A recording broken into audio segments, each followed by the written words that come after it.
Hi everyone, my name is Heather and I'm the person behind Happy Puppy Truffles. Today I wanted to share with you guys how to use origami to make a craft pop-up card.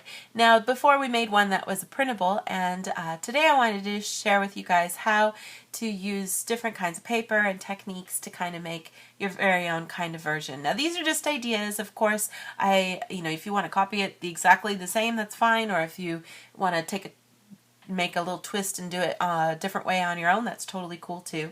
A big way that I usually start off with my stuff is I find a paper I love and then I try to just work everything around that.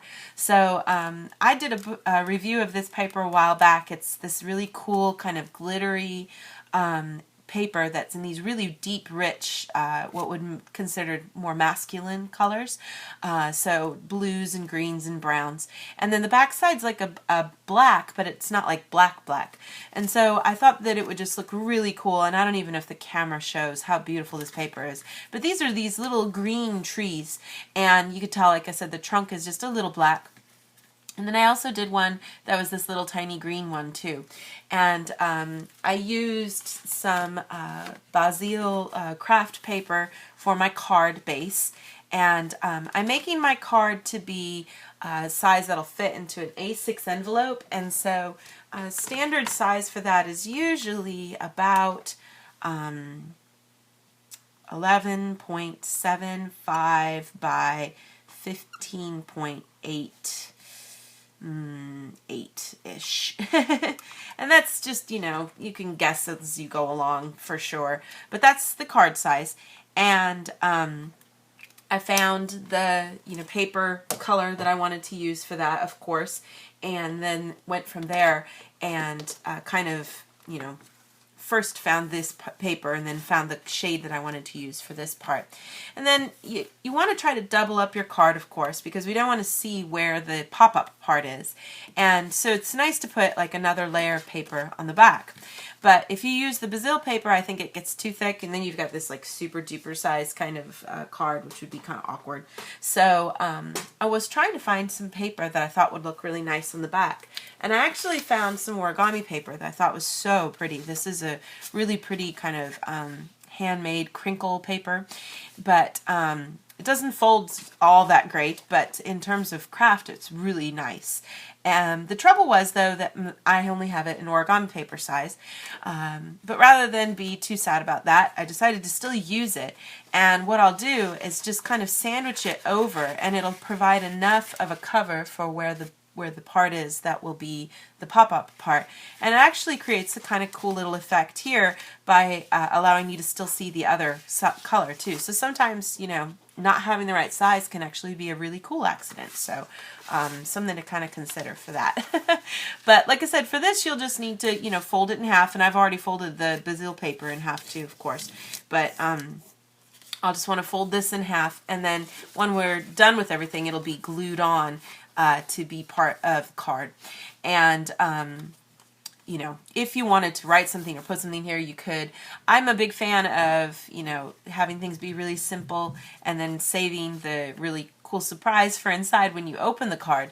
You don't necessarily have to write anything on the outside at all. I'm actually going to put some tape along the edge here to kind of make sure everything stays down, but I'll show you guys that at the end. So lots of fun stuff that you can get here and probably in your country too. Like I mentioned, I've got some of this craft masking tape that's in this cool kind of gold and red diamond print. This is from a company in Japan. There's a lot of ones that are imported, but then there's also a lot of ones that are from here too. And this one was just really pretty. I thought it had a nice way of kind of tying things together. And then on the trees, I had these little rhinestone gems, and I was just going to use the smallest little red one, possibly on my center tree, just to kind of make it stand out a little bit, give it a little bit of snazz. So those are some of my supplies that I'm using for all of this. Now for the tree size, I have the 4 trees there, and I did kind of test this out with a preliminary card that's just some cruddy paper you have lying around, and you can test it out and make sure, there's nothing worse than making a pop-up card and then you're done and you find out that part of this tree sticks out from the top. So it's always good to try to practice and test things out beforehand, just with some quick paper that doesn't matter. You can use newspaper, really anything, toilet paper, doesn't matter. So I have 4 trees, and my big tree is going to be 10 by 10. And I had 2 medium trees, and those are 7.5 by 7.5. And then the small tree is 5 by 5. And I just kind of trial and error to see which ones were good and the spacing of things for where everything would line up.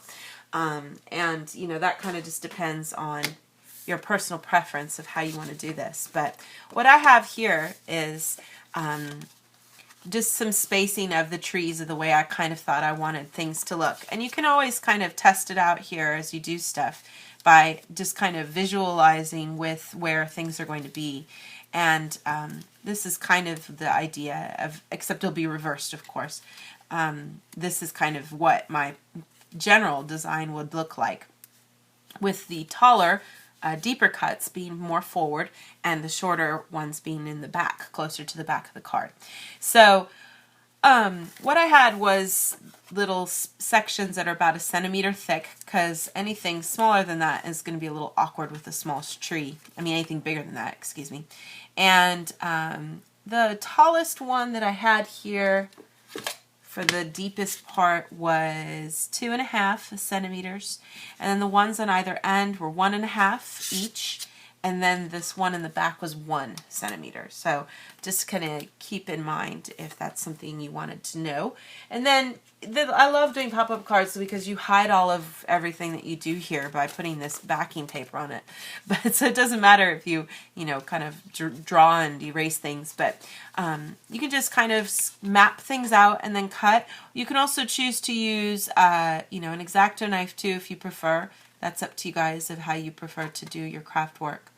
I hate X-Acto knives, so I try to avoid using them as much as I can, but I got one of those fancy cutting printer thingies. I'll have to show you guys it sometime. This is pretty cool. But just go ahead and cut through here to the point you need to, and then once you've gotten all of those little cuts made, if it bothers you, you could certainly go in and erase anything here, but I don't really think you're going to be able to see any of it. So, and then just take this part and pull it up until you can fold down and create a good crease here on each of these little tabs.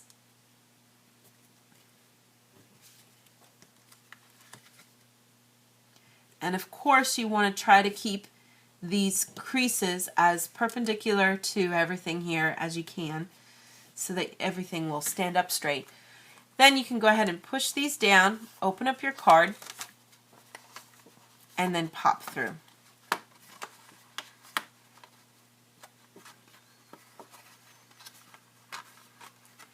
And the trouble with the Bazille paper is that sometimes the creases aren't all that great in it. That's okay, just kind of work with it.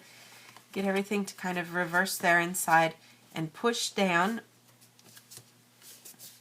so that we can get the area that we want for our trees.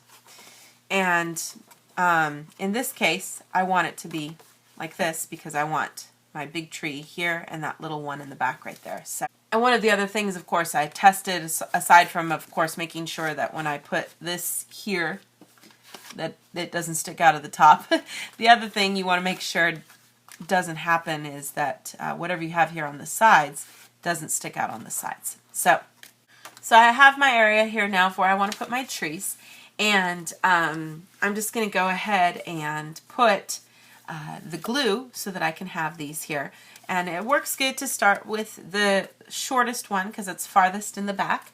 So I'll put a little bit of glue on that one. And it really works best if you can just put the glue on this area here, because then you know you're not going to accidentally go too far and you know, have it be sticking to the back of the card. But you know, it's kind of up to you guys of your preference, but I think this works better actually. If you can just get that like so. You can even push it down for a second. first little tree there. And then I can do these side trees too. I'm going to wait to do the big one here until I'm done.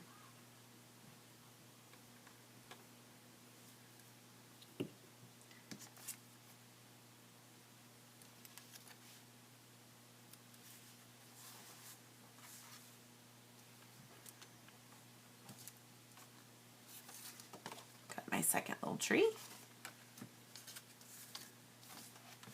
And this last one of the smaller ones here.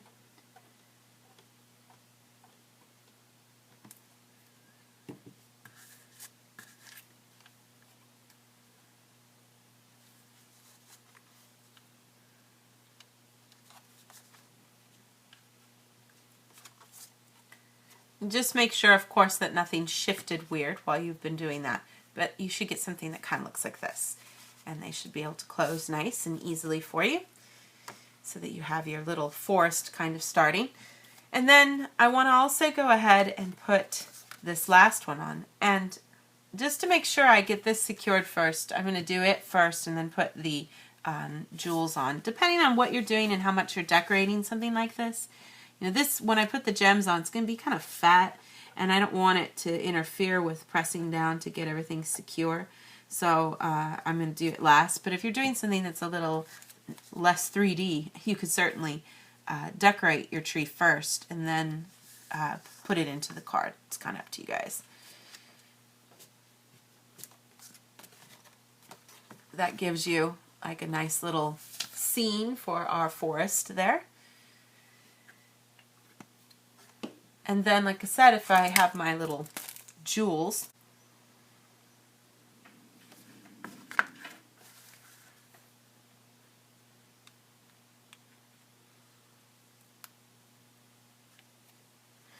then you can just kind of randomly put your jewels if you wanted to do this part. It's kind of up to you guys if it's something you think you'd want to do or not. Kind of randomly stick them on here. So I've got my little jewels on there, and that's just something extra if you wanted to do that or not, and kind of add a little something. Sometimes you do too much of that and the card gets too bulky, but that kind of is just one little thing that you can add as a little extra touch. And then the basic part of the pop-up card is complete then. Now I'm going to go ahead and put this part on, and in my case, because it's not as big as my card, you know, I can kind of consider that as I put the glue on here. What I'm going to do, because you don't want to have glue sticking here through this part, unless you can just let it dry and not worry about it. But what'll happen is it'll stick to itself here, and then, you know, that kind of messes everything up. So one thing I know for sure that is a safe zone is, of course, the outside part. I'm going to do the glue on that part of this paper. But then on the card itself, I'm going to put glue around the area where the pop-up is, and that'll just give me a little bit of extra take on the paper so that it'll stay a little better. So we'll start off here by putting the glue on this paper, of course, and this, like I said, we can do the whole border because of the way the card's designed. We can do the whole outside part of this whole frame of the space that we've got here. And then I'm just going to go ahead and put a little bit of glue here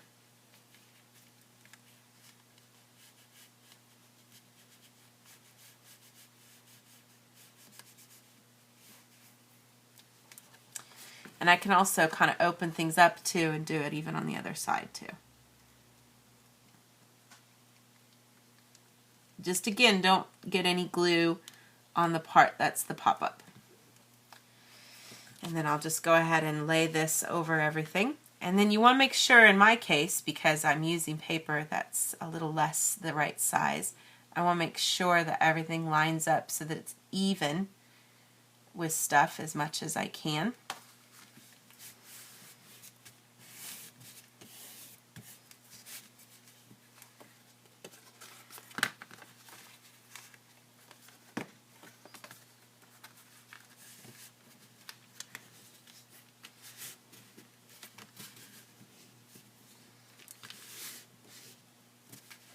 Good crease, and a good smooth edge to everything if you can.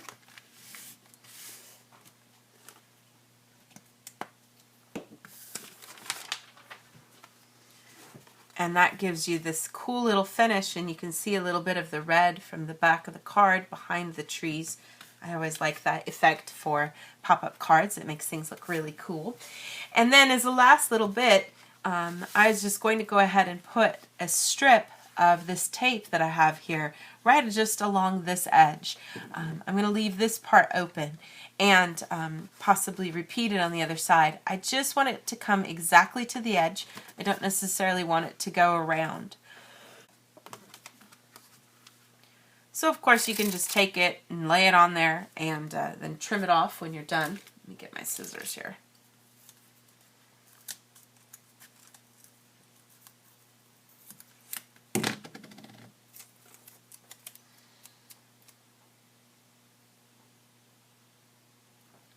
You want to try to keep things as straight as you can, of course. Make sure that looks right. And that's just a little security measure too, to make sure that my card doesn't pop apart later too. And then I'll just trim up my edge here.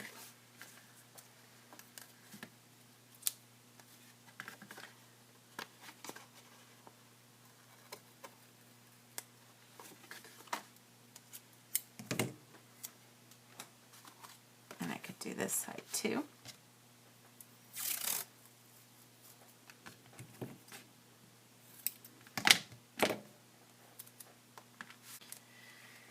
And when I do this other side, I want to try to match up with the other side because it's even on both. So you can kind of look at things here a little and start on one end to kind of make sure things kind of line up there.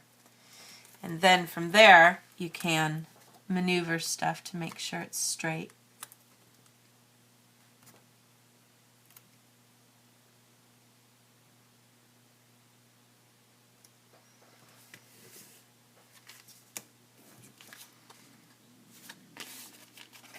And trim up this side too.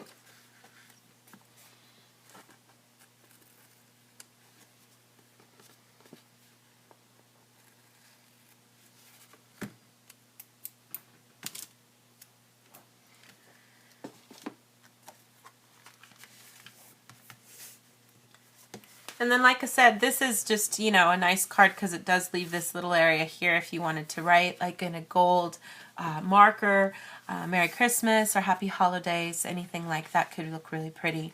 Or you can just leave it plain and appreciate the beauty of paper. I think that's always something that's nice to just look at just how pretty paper is without lots of stuff written all over it. And then you've got your little forest scene inside where you can write your message.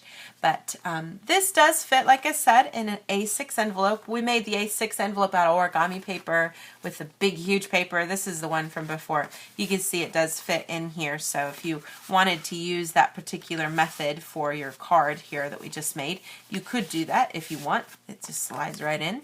Kind of just a point that if you guys wanted to use it, you can. And I'll have another design for you guys tomorrow. And then we just have one more day worth probably of Christmas and holiday themed things before we get ready for the new year. I know I'm still super excited about Christmas, but so yeah, I hope you guys can enjoy this kind of a project or take some ideas from it when you do your own kind of thing at home. And like I said, I'll have some more fun stuff to share with you guys in the days to come. Thanks again so much for watching. Bye.